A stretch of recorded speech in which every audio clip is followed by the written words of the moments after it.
Mirage. ഭൂതലത്തോട് അടുത്ത വായുവിലെ തലങ്ങൾ തമ്മിൽ ഗണ്യമായ താപനില വ്യത്യാസം സംഭവിക്കുന്ന സാഹചര്യങ്ങളിൽ അനുഭവപ്പെടുന്ന ഒരു പ്രകാശിക പ്രതിഭാസമാണ് മിറാഷ് അഥവാ മരീചിക.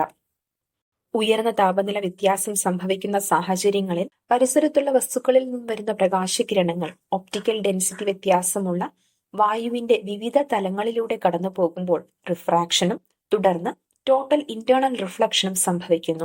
ഇങ്ങനെ വ്യതിയാനം സംഭവിച്ച പ്രകാശകിരണങ്ങൾ നമ്മുടെ കണ്ണിൽ പതിക്കുന്നതിന്റെ ഫലമായി വസ്തുക്കളുടെ പ്രതിബിംബം രൂപപ്പെടുന്നു.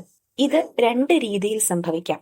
ആദ്യത്തേത് അധോവൃത്തി പ്രതിബിംബം അഥവാ ഇൻഫീരിയർ ഇമേജ്. എന്താണ് അധോവൃത്തി പ്രതിബിംബം അഥവാ ഇൻഫീരിയർ ഇമേജ്? കൂടിയ താപനില ഭൂതലത്തോട് അടുത്തും കുറഞ്ഞ താപനില ഉയരെയും വന്നാൽ മുകളിൽ നിന്ന് താഴേക്ക് വരുന്ന പ്രകാശരശ്മികൾ മുകളിലേക്ക് വളയുന്നു.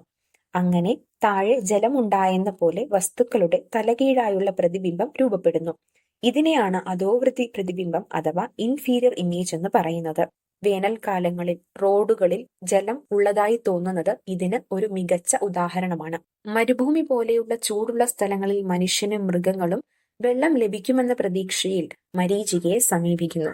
രണ്ടാമത്തേത് സുപ്പീരിയർ ഇമേജ് അഥവാ ഊർധ്വവൃത്തി പ്രതിബിംബം. തറയോടടുത്ത് തണുത്ത തലങ്ങളായാൽ പ്രതിഭാസം മറ്റൊരു തരത്തിലാണ്. ഇവിടെ പ്രകാശരശ്മികൾ താഴേക്കാണ് വളയുക. അതിന്റെ ഫലമായി തറയിൽ നിന്ന് ഉയർന്ന് നിവർന്നു തന്നെയുള്ള പ്രതിബിംബം ഉണ്ടാകുന്നു. ഇതിന് ഊർധ്വവൃത്തി പ്രതിബിംബം അഥവാ സുപ്പീരിയർ ഇമേജ് എന്ന് പറയുന്നു. അപ്പോൾ വസ്തുക്കൾ വായുവിൽ ഉയർന്നു നിൽക്കുന്നത് പോലെയാണ് തോന്നുക. കപ്പലുകൾ അല്ലെങ്കിൽ സൈക്ലോൺ പോലെയുള്ള വിദൂര വസ്തുക്കൾ അവയുടെ യഥാർത്ഥ സ്ഥാനത്തേക്കാൾ ഉയർന്നതായി ദൃശ്യമാകുന്നത് സുപ്പീരിയർ ഇമേജിന് ഒരു മികച്ച ഉദാഹരണമാണ്.